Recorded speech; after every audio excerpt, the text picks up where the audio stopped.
All right, so we come now to the last video on Hume for this class. And it's going to cover the final chapter of the book on skeptical philosophy.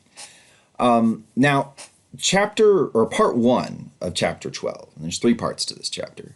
Part 1 is chock full of particular responses on Hume's part to various skeptical arguments, including, at a couple different points, Descartes.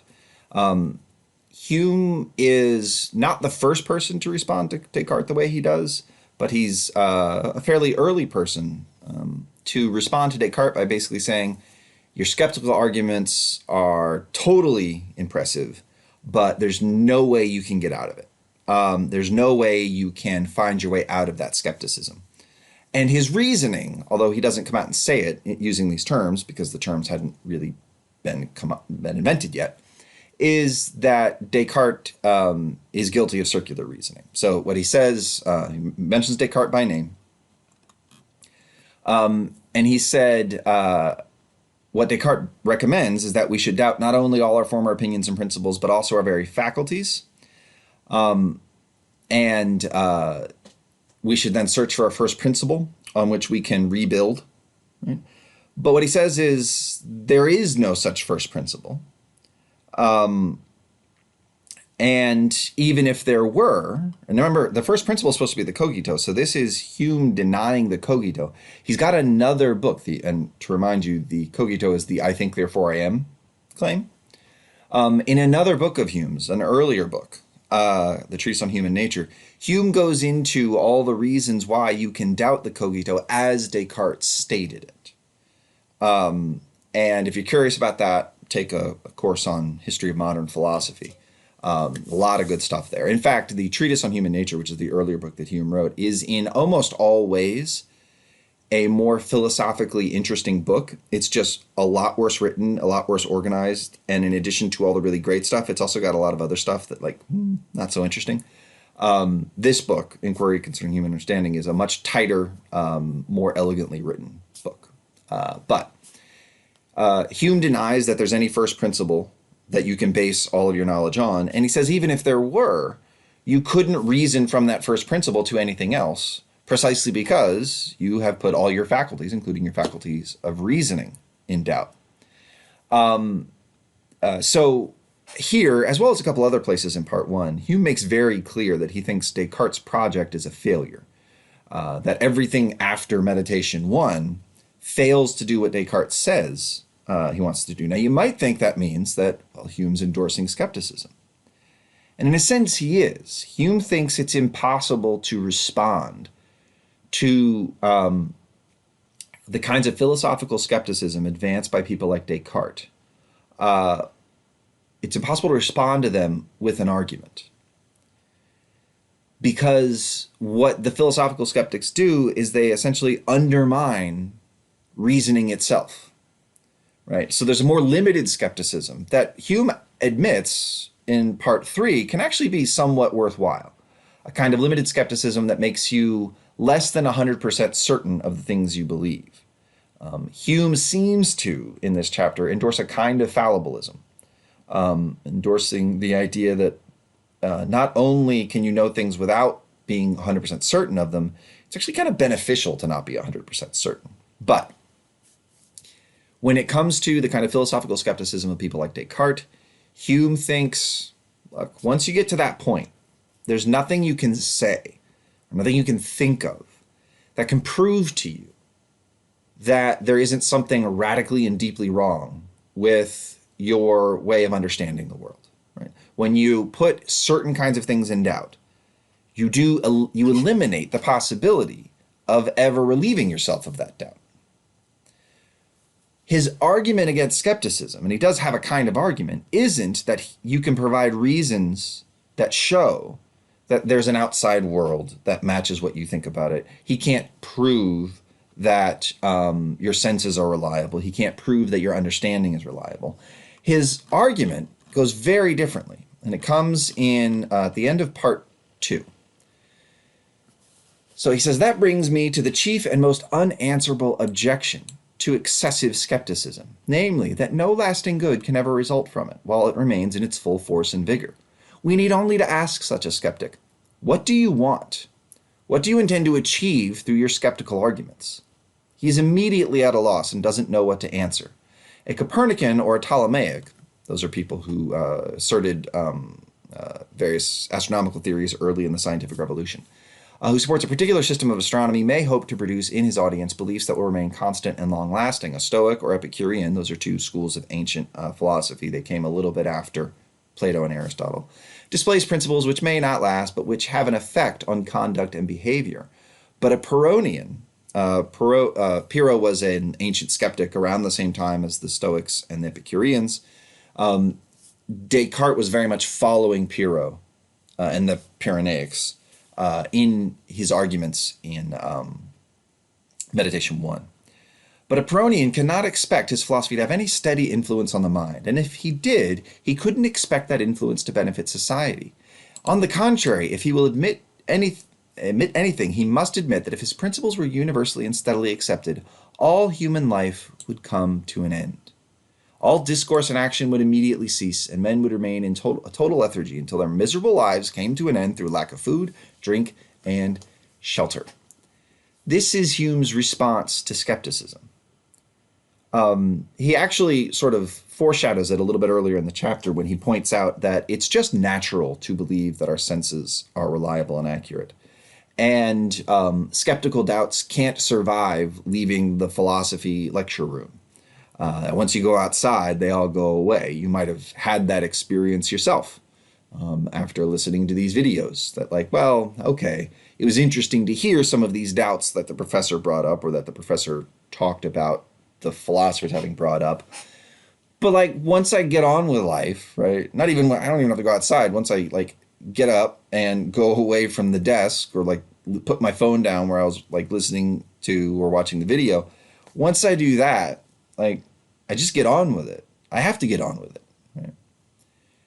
And the fact that an argument, or rather the conclusion of an argument, or rather the fact that an argument which expects you to believe its conclusion has a conclusion that can't do any good for you, means that Hume is in a really deep way rejecting a fundamental tenet of philosophy really up to this point. Because what Hume is doing is he's essentially endorsing a view which came to be known as pragmatism.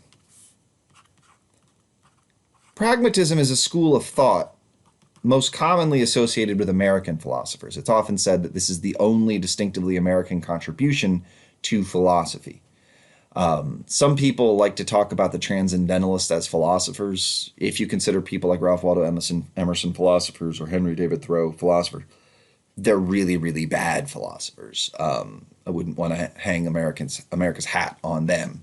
But pragmatism, which comes around a little later, comes around in the late 1800s, is kind of presaged by Hume here. And in fact, there's a kind of direct influence because a lot of American higher education is heavily influenced by Scottish Presbyterians who, while they didn't like Hume personally, were heavily influenced by Hume because everybody in Scotland was heavily influenced by Hume. But pragmatism is the view, or at least a central tenet of pragmatism, is that beliefs can be justified on some occasions by their pragmatic value. So that you can justify having some belief on the basis of the fact that believing that makes life go better. We've already kind of seen this, right, with Hume's skeptical solution to the problem of induction. Hume gets to the point with his reasoning about induction where he just says, look, there's no reason that can be given for why we should trust induction. There's no reason that can be given for why we should think that the future will be like the past, which is a fundamental assumption that all inductive arguments make. All we have is habit or custom. All we have is the fact that we're used to it. But if you ask yourself how habits develop, how customs develop, they develop because life is easier and better with that custom or habit. Now, over time, a habit or a custom can stop being practically valuable, right? It can stop being useful for like getting on with life. And this often happens to customs right before they're sort of done away with. For example, it's been said that in response to coronavirus, the American custom of shaking hands upon introducing yourself to people is going to have to go away. The idea being that before we all became aware of pandemics in the way we're becoming aware of them now, when I record this, before it was a sign of trust, it was a sign of warmth, right? Having touching each other, touching people is it's like it triggers certain basic emotional reactions in people, right? The same reason hugs do, but like a hug isn't quite as, or a handshake is not quite as committal as a hug. But over time, it's a lot of people think we're just going to give up on shaking hands because the custom will no longer be practically valuable. It will no longer make our lives better. And what that tells you is that we keep customs as long as we think that it's valuable. Or rather, when we're thinking rationally and consciously considering customs, we maintain them as long as they are practically valuable. Because we get rid of them, or we try to get rid of them as soon as they stop being that way. And so when Hume says it's custom or habit that we anticipate that the future will be like the past, what he's effectively saying is we have to think this way in order for life to work. Right? This makes life so much better. If you really doubted that the same laws of nature or the same processes that govern the world would continue to function, you'd have to give up on everything. You couldn't make any plans about the future, and your life would come to a halt. Similarly, if you really became worried that the world that appears to you through your senses isn't real, or if you really became worried that your own faculty of reasoning was somehow deeply and fundamentally faulty, then you would just have to give up on thinking about anything, on interacting with the world at all. And what Hume thinks is about these issues where you've gotten to such a fundamental level that reasoning can't get your way out, it's fine to appeal to the pragmatic value of believing certain things. Hume's reason for believing that the senses are reliable is just that, well, what are you going to do if you deny that? The only way to move forward pragmatically, the only way to move forward and have any potential for value in your life is to believe this thing. So believe it. Now, in the future, about 100 years in the future, there would be an American philosopher named William James who would make this same kind of argument in an area that Hume would not have liked. Hume was a famed agnostic, called by many people at the time an atheist, and it is kind of hard, honestly, to often tell the difference between agnostics and atheists. There's this kind of glib response that, well, agnostics don't believe in God or disbelieve in God, whereas atheists disbelieve in God. But when you ask what disbelief is, like, it's hard to know what disbelief is rather than just saying to yourself, I lack the belief in God, which would make agnostics and atheists the same. So, like, it is kind of hard to tell the difference between them, but Hume was very publicly someone who denied that there was good reason to believe in God. And 100 years later, there'd be this guy, William James, who would say, we can't prove that God exists, but it makes life better to believe. So believe. I know I've just summed up a very large book called The Will to Believe in a sentence. So there's a lot more to it than that. But the point I want to make here is pragmatism can come into play in a lot of areas that we've talked about in this course. And before Hume, really not many people at all made this kind of pragmatic appeal. You can think of Hume as someone who adopted empiricism and followed empiricism's and followed the conclusions of empiricism as far as they could be taken, in a way that Aristotle, for example, did not. Aristotle has very clear empiricist tendencies, but when he reached the point of wondering, like, well, do we have reason to trust induction? Aristotle just said, intuition. Intuition fills the gaps. Intuition is not something an empiricist can rely on. So Hume doesn't, which leads Hume saying there's no reason to believe that induction gives us valid results. So instead of having this sort of temporary and limited recourse to rationalism, which is what Aristotle does when he says, well, we have induction, but we have intuition to supplement it. Hume makes recourse to pragmatism. He just says, look, you got to believe that induction works because you got to keep doing inductions because you got to make plans about the future. And induction is the only way. It is interesting to look back, I think, at a lot of these questions that we've dealt with over the course of the term and think like, well, what would a pragmatist be able to say there? And like, if you can use pragmatism to justify your belief in the external world, if you can use pragmatism to justify your belief in induction, why can't you use it to justify belief in God? Why can't you use it to justify belief in just about anything? So there is this worry about the way Hume responds to both the problem of induction, which is his own skeptical argument, and to the skeptical arguments of people like Descartes. And it's that this pragmatic response, this response that says you are sometimes justified in believing something because it makes your life go better to believe it, seems like it is going to be difficult to constrain. It's going to be difficult to stop people from using it just any old time they want. It's not a question Hume deals with at any length, but the challenge that he raises here throughout this book is basically to say reason can't justify itself.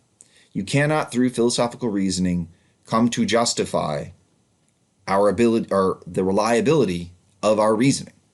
You have to have something else. What he says is pragmatism. It's not clear what else it could be besides pragmatism, if Hume is right. Now, of course, another way you can respond to Hume is just to say, well, this looks like, without meaning to, Hume, you've basically just argued against empiricism. You've been very thorough and very consistent in your empiricism, and it's led to the idea that we can't be sure of anything except that we're right now having sensory experiences. Right? So that's another way you could go. But this is Hume's response to sense skepticism, and this is the end of the book, and that's the end of Hume for this class.